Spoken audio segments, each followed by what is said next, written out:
Je suis dans le livre de Matthieu. Regardez. Matthieu chapitre 12. Matthieu 12. Je prends le verset 43. La Bible dit ceci. Lorsque l'esprit impur est sorti d'un homme, il va par des lieux arides, cherchant du repos, et il n'en trouve point. Alors il dit, je retournerai dans ma maison d'où je suis sorti, et quand il arrive, il la trouve vide, balayée et ornée. Il s'en va et il prend avec lui 7 autres esprits, plus méchants que lui. Ils entrent dans la maison, s'y établissent, et la dernière condition de cet homme est pire que la première. Il en sera de même pour cette génération méchante. Pour cette génération méchante, qu'est-ce qui en sera? Ça dit toute personne qui sera possédée par le mauvais esprit, même si on le chassait, l'esprit reviendra. Mais pour la génération bénie des dieux, ce n'est pas le cas. Parce que nous croyons que nous sommes une génération bénie des dieux. Quand l'esprit est chassé, nous croyons que l'esprit n'y retourne plus. Pourquoi? Parce que l'esprit va trouver le Seigneur en nous. Par l'enseignement. Amen. Aujourd'hui, je voulais entrer dans le songe de proposition. La fois passée, je vous ai montré le songe de la malédiction. Je vous ai toujours dit qu'en aucun jour, tu vas te retrouver devant Dieu et tu dis à Dieu, Dieu, quand tu parlais, je n'avais pas compris et tu ne m'as jamais parlé. Dieu te dira menteur. Pourquoi? Parce que Dieu parle toujours. Dieu, il parle toujours. Le problème, c'est l'homme. L'homme ne prend pas garde, ne fait pas attention à ce que Dieu lui dit. Or, comment tu vas faire attention à ce que Dieu te dit si tes oreilles sont bouchées? Si les oreilles sont bouchées, Dieu ne peut pas mettre la parole à l'intérieur. Il faut qu'on amène le produit de débouchage. C'est ça, c'est ce qu'on dit. Quand vous avez vos lavabos qui sont bouchés, qu'est-ce qu'on fait? Dextone, c'est ça? C'est Deston. Ce produit-là, quand tu mets, ça débouche la canalisation. Or, nous avons un produit très efficace, plus que Deston. Ce produit s'appelle la parole de Dieu. Amen. La parole de Dieu débouche le cœur, débouche nos veines, nos oreilles. Toute personne qui écoute la parole de Dieu, même si tes oreilles étaient bouchées, Dieu va l'ouvrir. Afin que Dieu puisse y habiter. Mais toutes personnes qui n'ont pas l'enseignement, ce sont des gens qui marchent selon eux. Mais si tu as l'enseignement, Dieu te gardera parce que la parole vit en toi. Alors la Bible dit ceci, que cet homme, là où l'esprit est sorti, je vous ai déjà parlé de la porte que cet homme a ouverte. Je vous ai parlé de l'établissement. Comment est-ce que ces esprits vont s'établir? Je vous ai dit que l'établissement des démons en vous peut venir par des songes. Parce que l'ennemi ne peut jamais attaquer une personne si la personne n'a pas ouvert la porte et si Dieu ne l'accorde pas. Donc du coup, c'est là-bas que nous sommes partis pour toucher les songes. Nous avons vu le songe de l'échec, le songe de la malédiction, le songe de l'envoûtement. Et aujourd'hui, je veux vous parler de songe des propositions. Quand on parle de propositions, regardez, acte, c'est quoi une proposition? Acte chapitre, je crois 6. Acte chapitre 6. Je vais prendre une écriture pour montrer c'est quoi une proposition. Je prends Acte chapitre 6. Le 12, à partir du verset 2. Les 12 convoquèrent la multitude des disciples et dirent, il n'est pas convenable que nous laissions la parole de Dieu pour servir aux tables. C'est pourquoi, frères, choisissez parmi vous 7 hommes de qui l'on rende un bon témoignage, qui soient pleins d'Esprit Saint et de sagesse, et que nous chargerons de cet emploi. 4. Et nous continuerons à nous appliquer à la prière et au ministère de la parole. 5. 7 propositions. Vous avez vu ça? 7 propositions, plus à toute l'assemblée.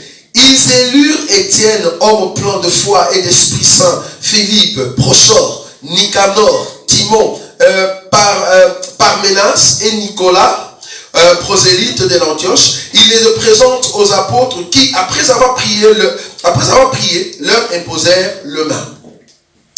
Le mot qui m'intéresse ici, c'est l'acte posé par les disciples. Qu'est-ce que les apôtres ont fait? Les apôtres ont conçu. Regardez comment est-ce que le sens de proposition vient. Ici, je vais le prendre dans le sens positif. Dans le sens positif, vous allez comprendre que quand je vais expliquer les sens, c'est dans l'autre sens, c'est-à-dire dans le sens négatif. Ici, les disciples ont conçu dans leur idée, vu que nous partageons le pain ensemble avec les membres, et que nous sommes trop chargés, nous serons trop fatigués. Merci pour ton conseil, bien-aimé. Nous serons très fatigués. Alors cherchons des gens qui peuvent nous aider. Mais où? Des gens capables, qui ont la capacité de prendre la charge. Et c'est comme ça qu'ils vont chercher le Étienne et les autres. Et le Philippe.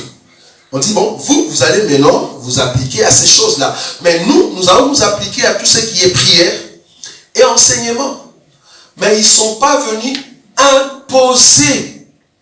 Il y a une différence entre proposition et imposition.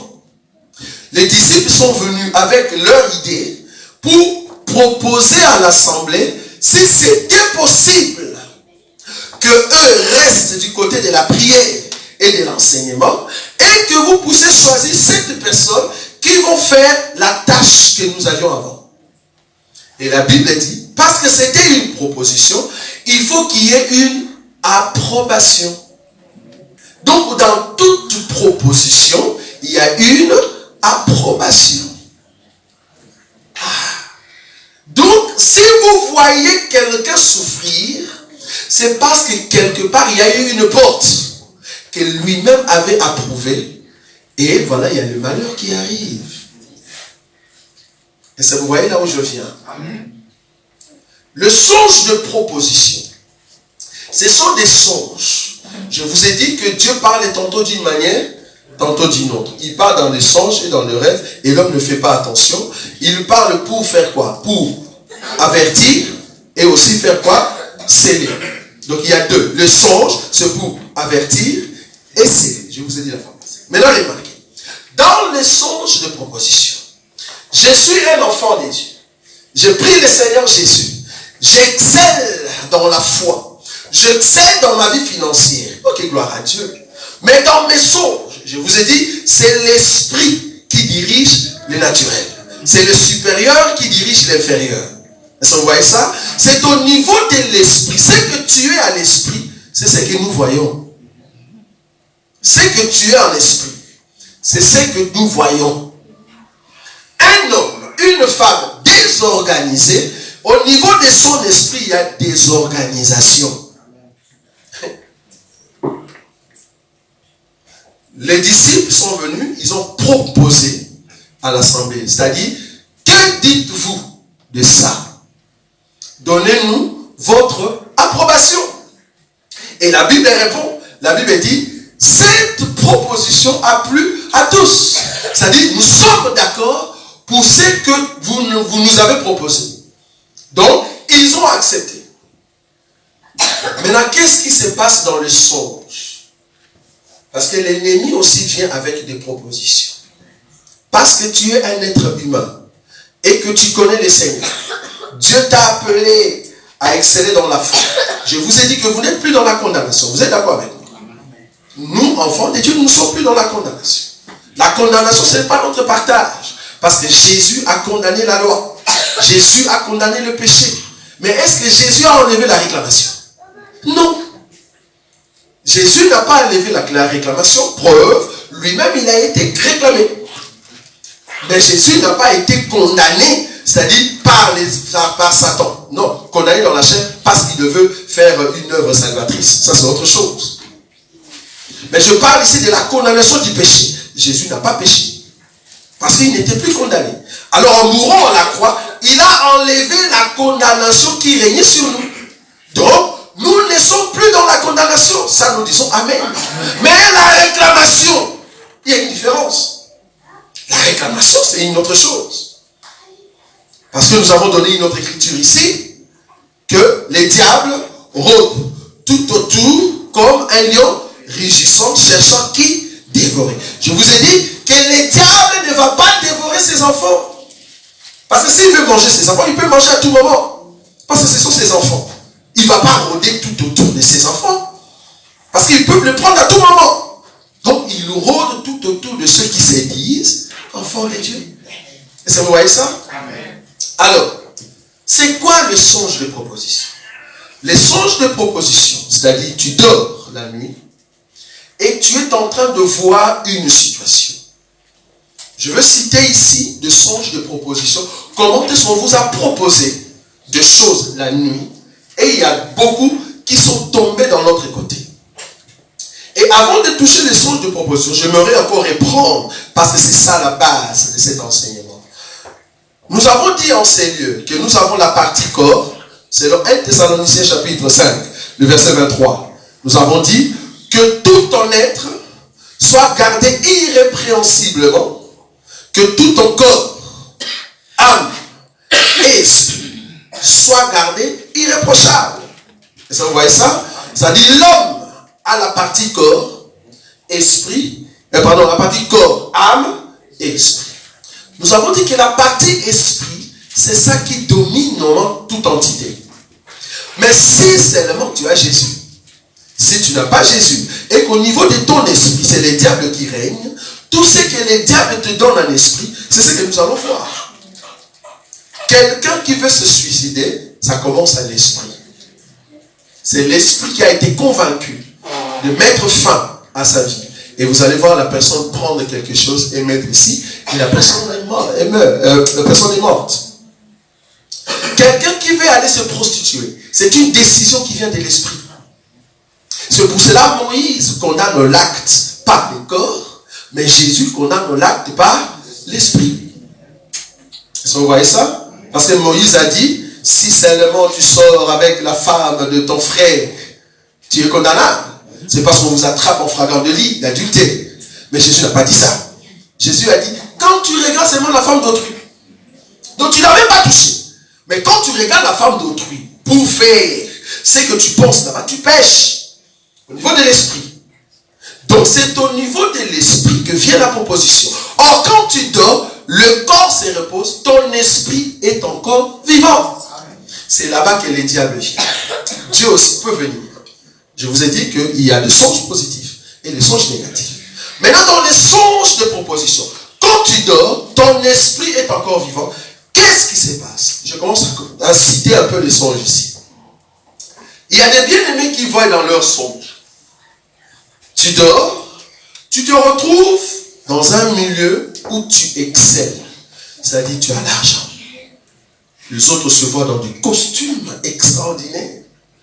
J'ai même vu un bien-aimé qui est venu, il m'a dit, j'étais dans une maison, mais tu regardes la maison, tu dis, waouh, quelle maison. Donc c'est comme si la personne a acheté une très belle maison. Et tu le vois avec cette ambiance de la richesse. Mais à côté, c'est comme si c'était un miroir. Il se voit.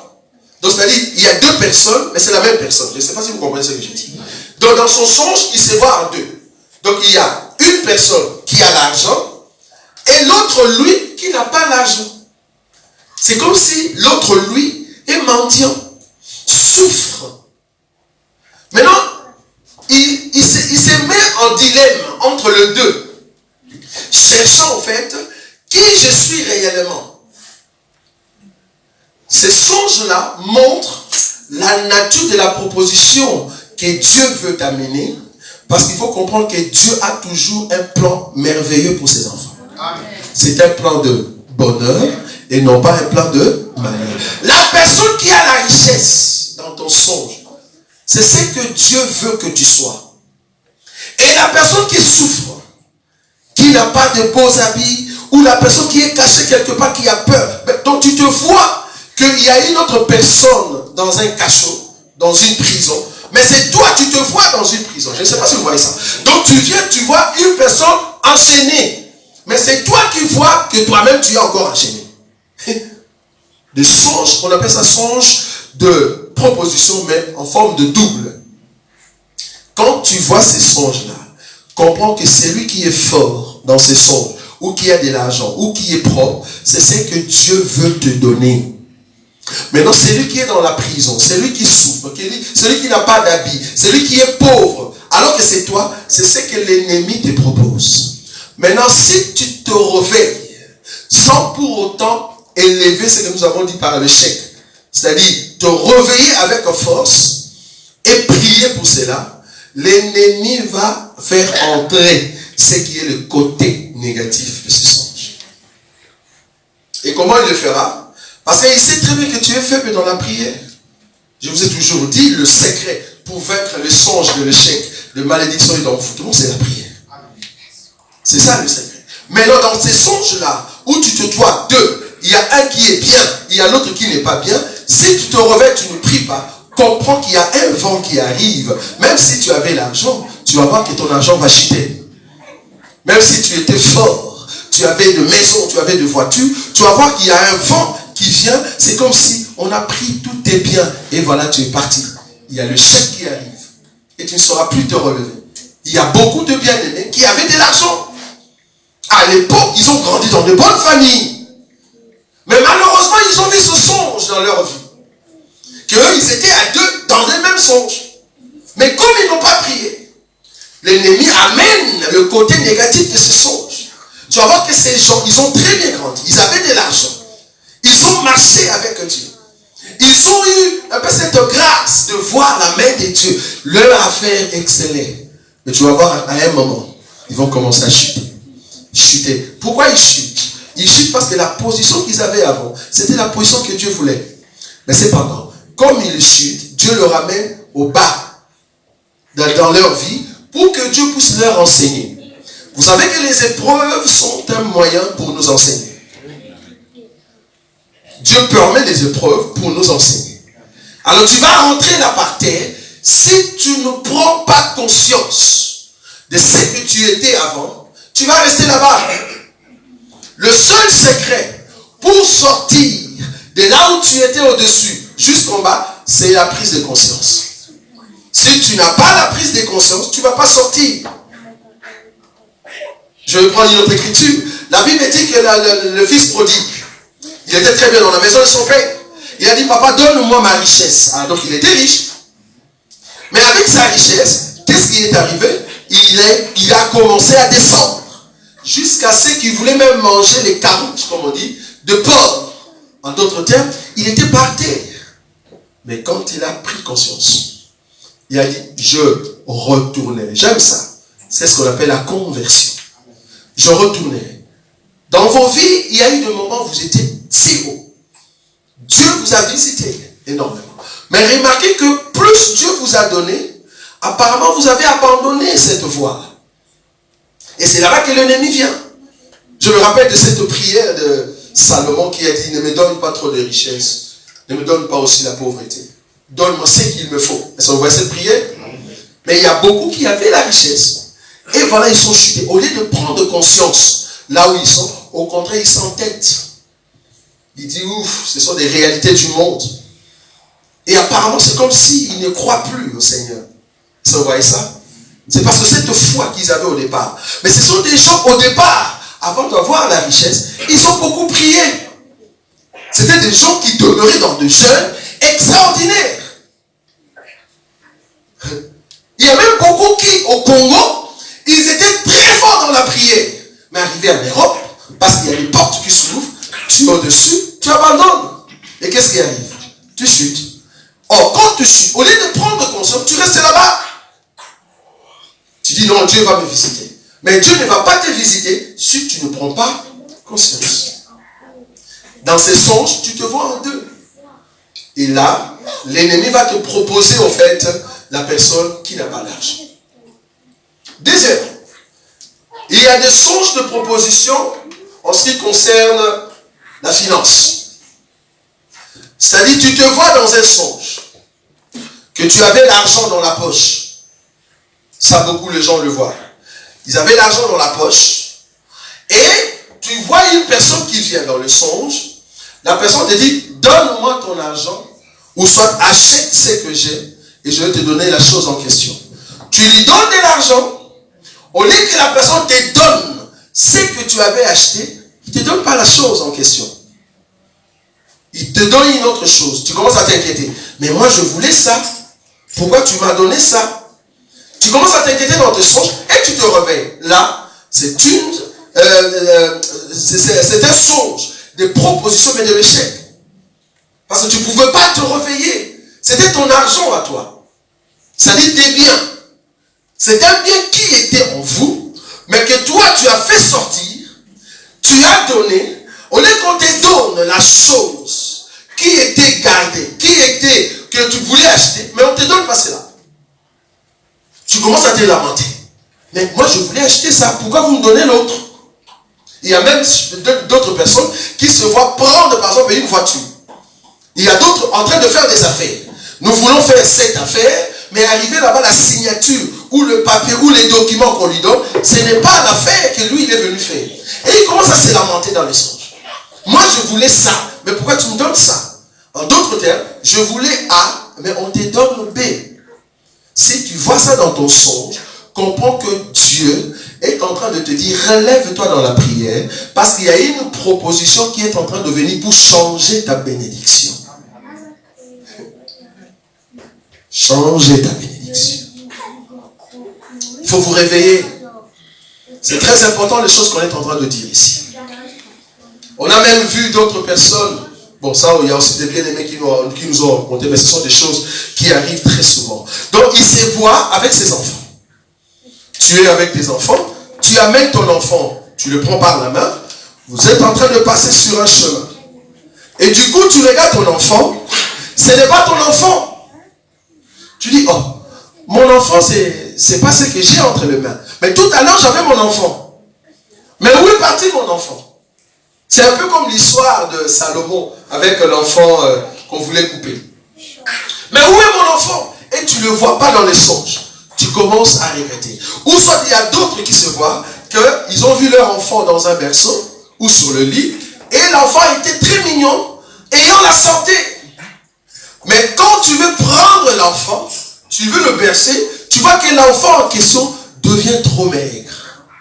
Ça dit l'enfant est malade. Tu dis mais tout à l'heure l'enfant était bien, mais comment est-ce que l'enfant est malade? Et tu commences à t'inquiéter. Là dans les songes, si au niveau de l'esprit, si tu n'as pas Jésus, tu vas te lamenter et tu te réveilles. Ça, c'est pas bon.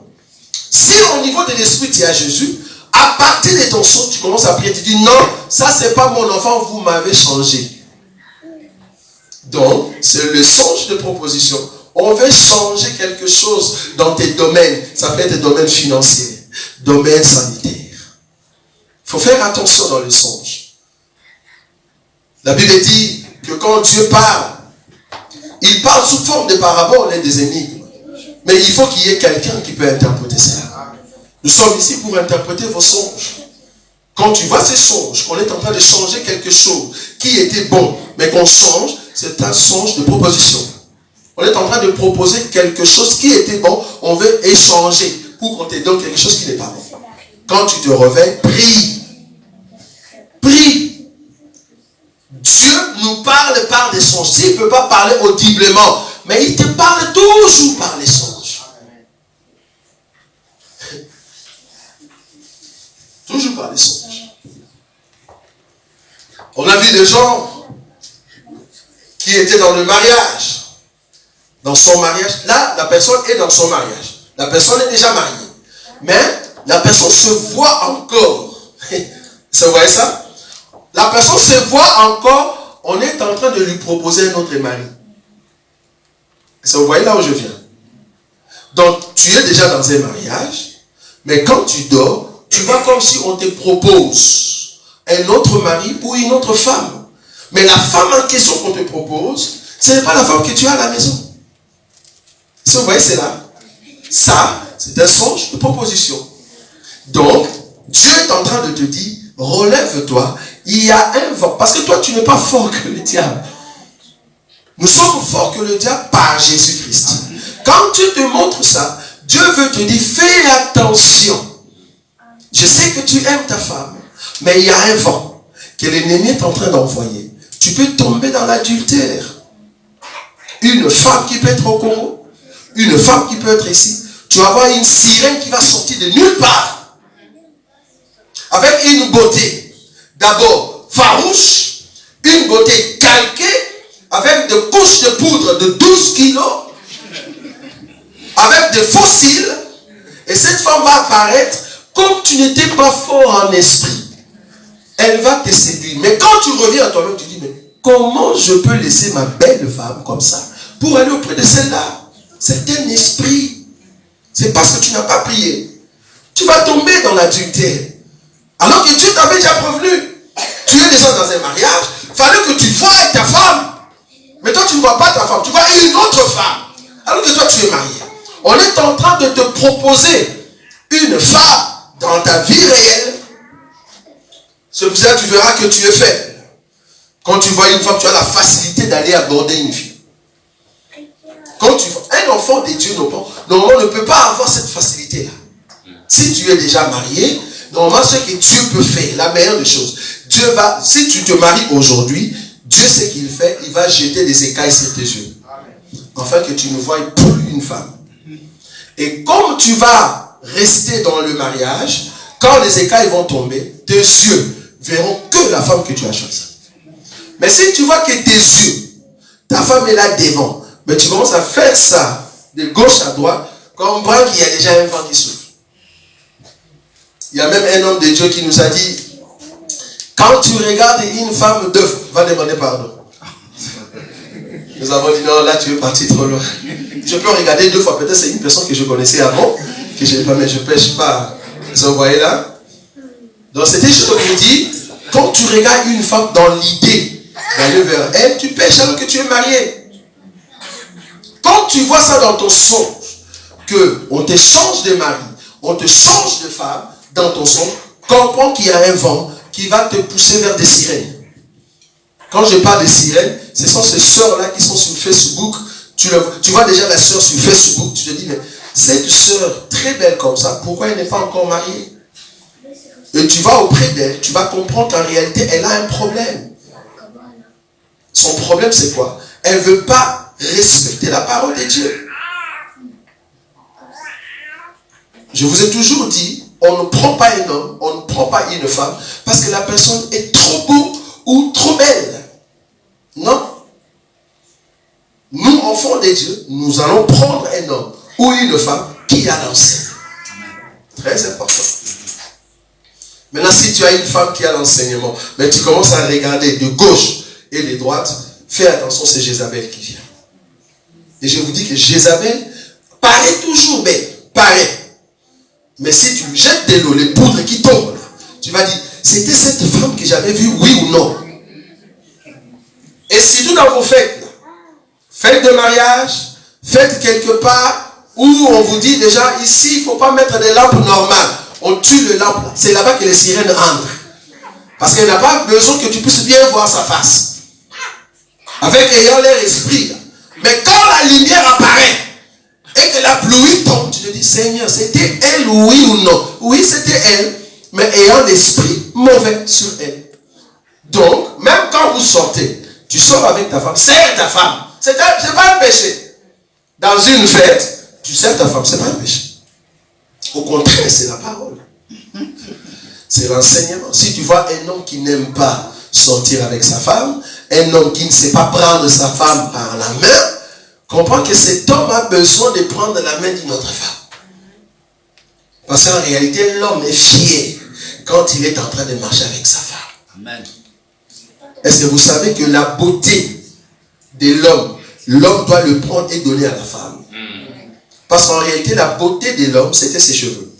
Alors Dieu a décidé que l'homme ne puisse pas porter les cheveux, mais qu'il donne les cheveux à qui? À la femme. Afin que l'homme devienne un homme. Vous voyez là où je suis? Amen. Je suis chez Samson. Samson était très beau, mais avec ses cheveux.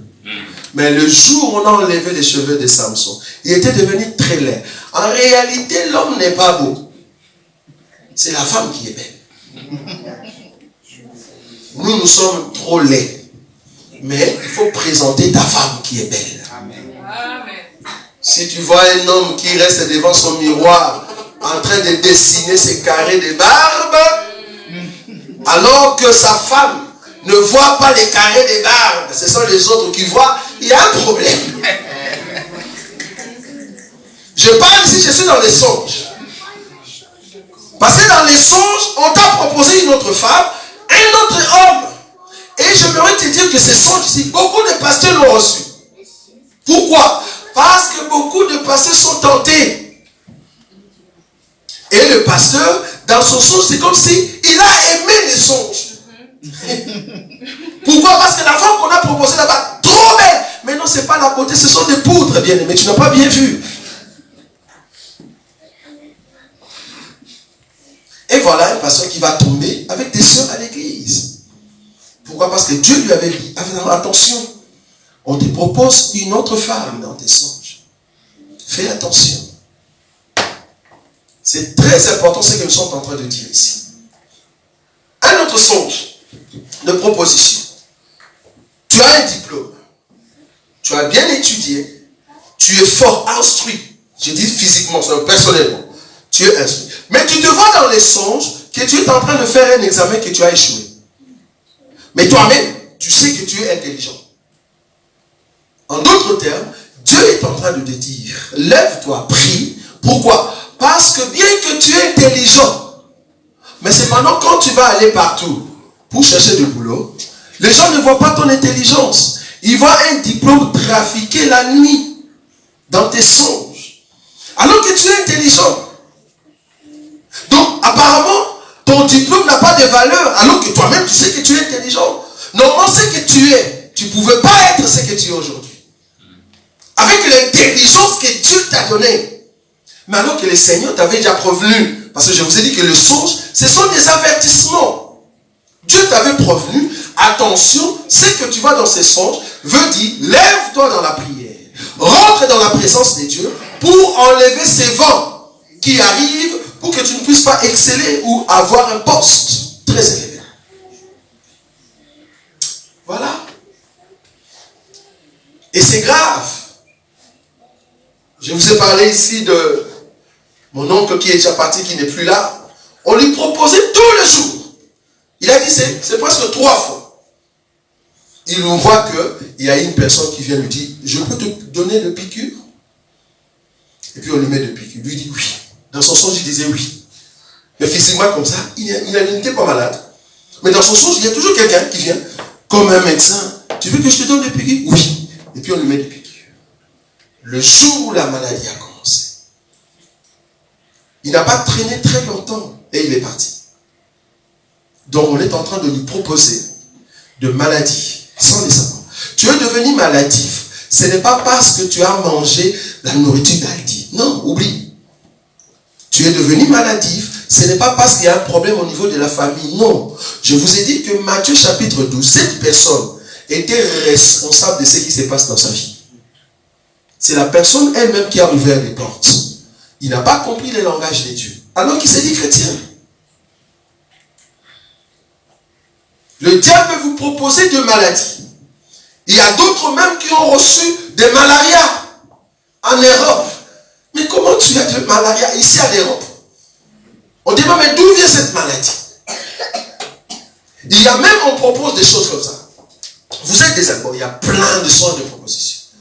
Vous êtes des amis avec X.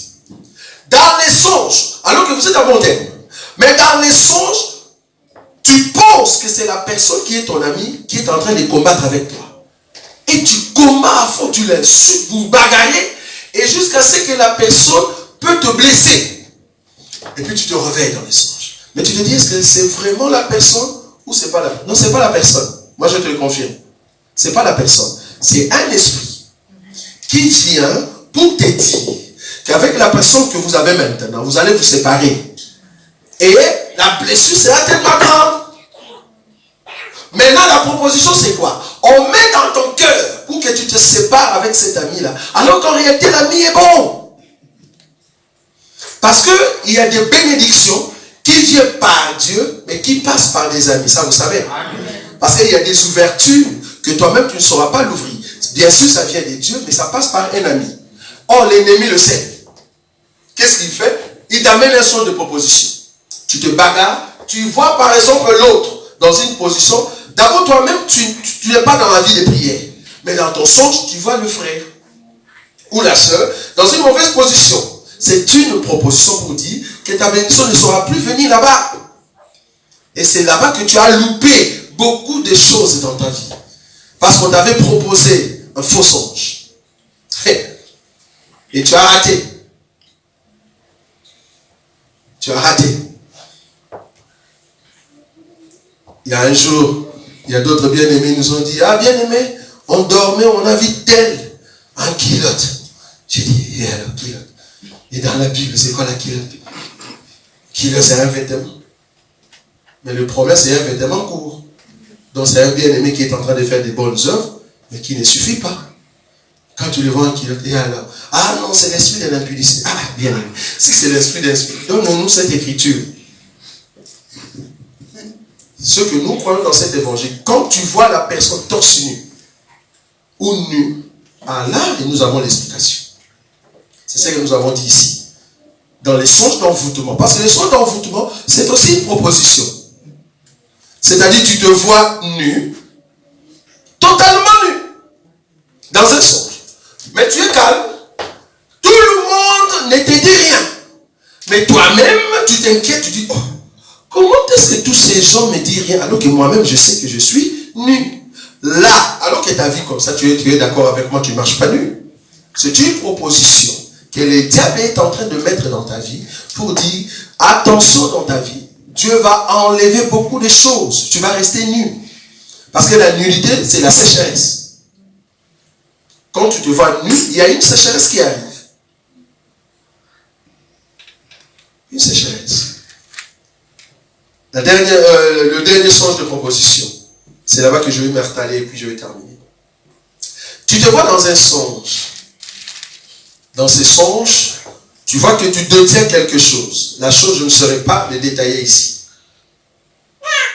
Mais dans ces songes-là, tu tiens la chose, mais c'est comme si tes mains ne savaient pas le saisir.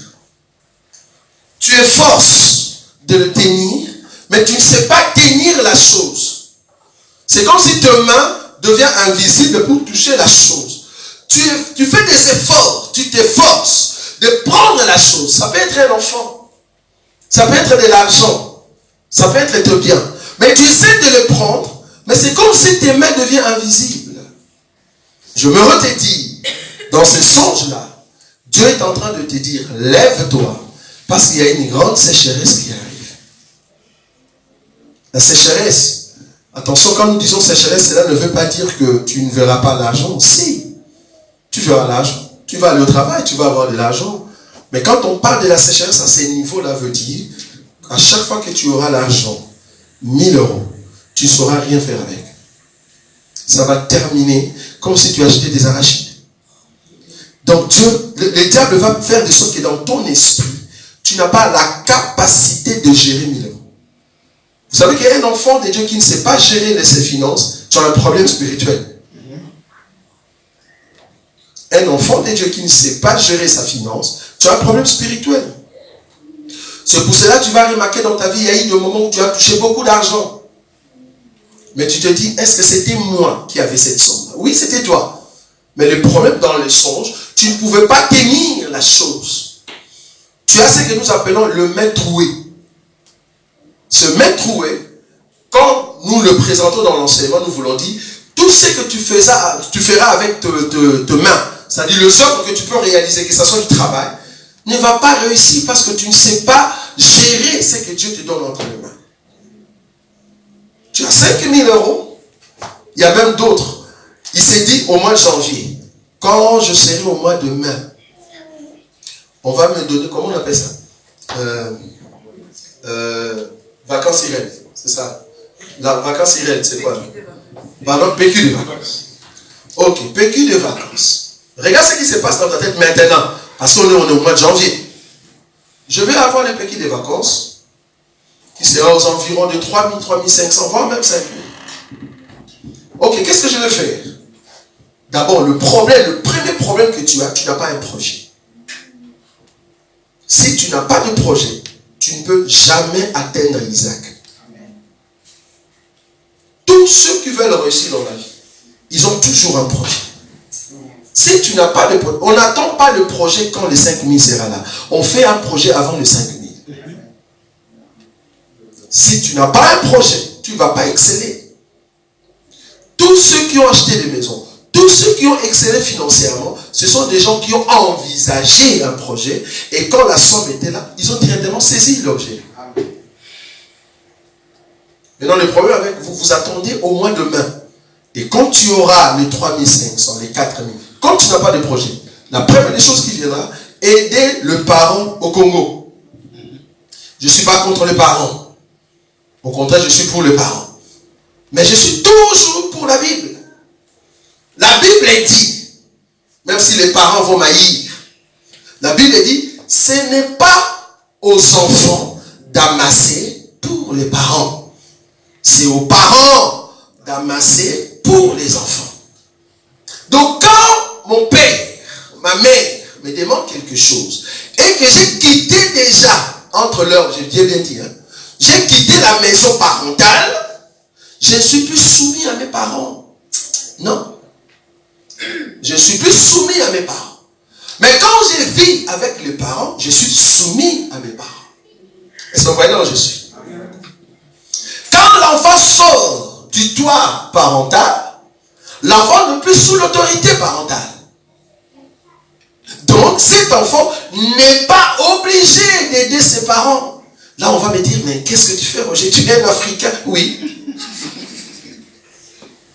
Je suis un Africain chrétien. Je regarde les choses par rapport à l'enseignement. Quand je sors de la maison de mes parents, je ne suis plus sous leur autorité. Parce que je suis sous l'autorité de la parole et de moi-même. Alors, quand un enfant veut aider ses parents, c'est biblique, oui ou non? Oui, c'est biblique.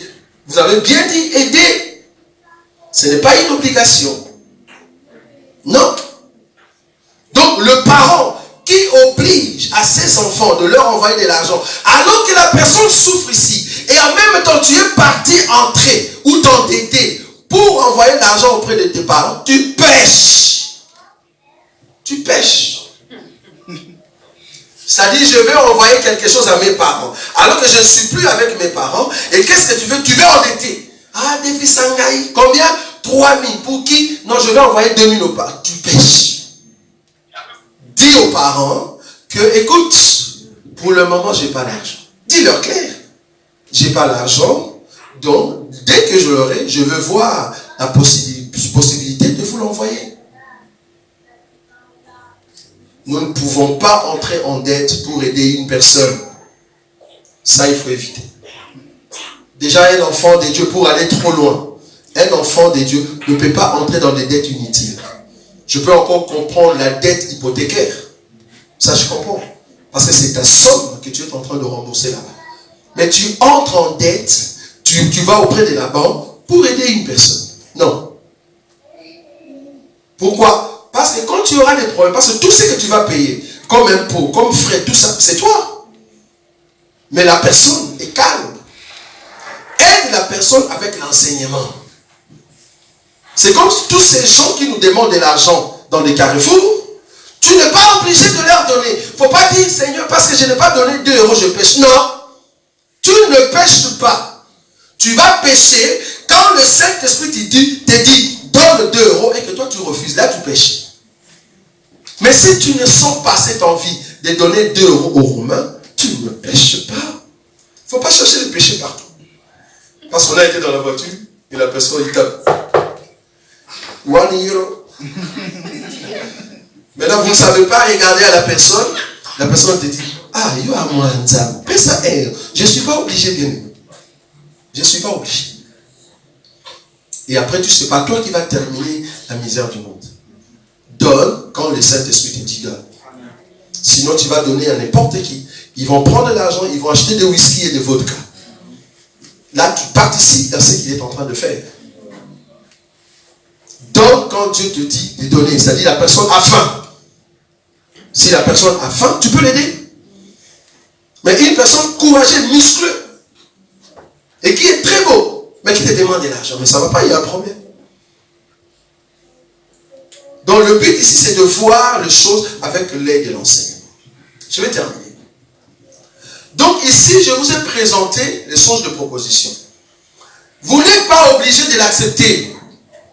Parce que c'est un songe de proposition. On te propose si tu peux l'avoir oui ou non. Maintenant, c'est au niveau de l'esprit. C'est là-bas que tu dois prendre l'approbation. C'est-à-dire accepter oui ou non.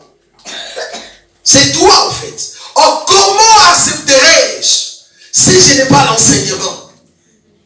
Parce que c'est l'enseignement qui me donne la force pour dire non et dire oui.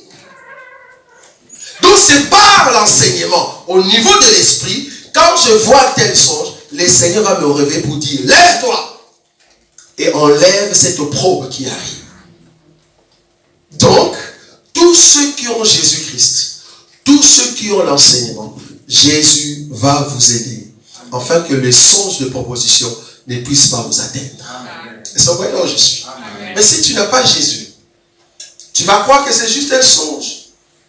J'ai dormi, j'ai vu que j'avais l'argent et l'autre n'avait pas l'argent. C'est quel songe ça? Tu n'as pas Jésus. Parce que si tu avais Jésus, tu allais comprendre qu'il y a deux personnes en toi. Il y a une qui a l'argent et il y a l'autre qui est pauvre. Et le pauvre, ça c'est pas le plan de Dieu, en tout cas par rapport à ce que tu es maintenant. Par rapport à ce que tu es maintenant, Dieu ne veut pas t'amener à la pauvreté. Non. Dieu veut que tu puisses exceller dans ce que tu fais maintenant. Maintenant, quand tu vois ces songes, l'ennemi est en train de te proposer si tu peux tomber bas, très bas. Alors c'est à toi de te lever et de prier. Amen. Amen. Je voulais proposer ceci. Ce que je propose, ce n'est pas un songe de proposition. C'est juste une proposition. Je voulais proposer à l'église. Aujourd'hui, nous sommes le premier dimanche de l'année 2020. Le dimanche prochain, je vais encore continuer pour montrer la dernière décision de cet homme est pire que la première. Vous voyez l'écriture, non? Amen. Matthieu chapitre 12, au verset, je crois, 45.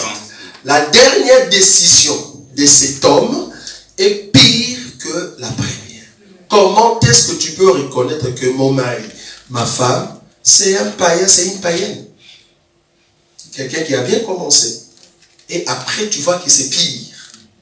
Comprends que cette personne-là, parce que vous savez que le même pain que Pierre a mangé, c'est le même pain que Judas a mangé. Judas a mangé le même pain que Pierre a mangé. Mais le même pain dans Pierre a poussé Pierre pour demander pardon. Il s'est lamenté. Mais le même pain a poussé Judas pour aller se suicider. Les mêmes pains que nous prêchons ici, il y a d'autres qui vont devenir pires que la première décision. Mais il y a d'autres qui vont se sanctifier encore davantage. Amen. Quand la Bible dit que ceux qui se sanctifient encore, c'est par rapport à la parole.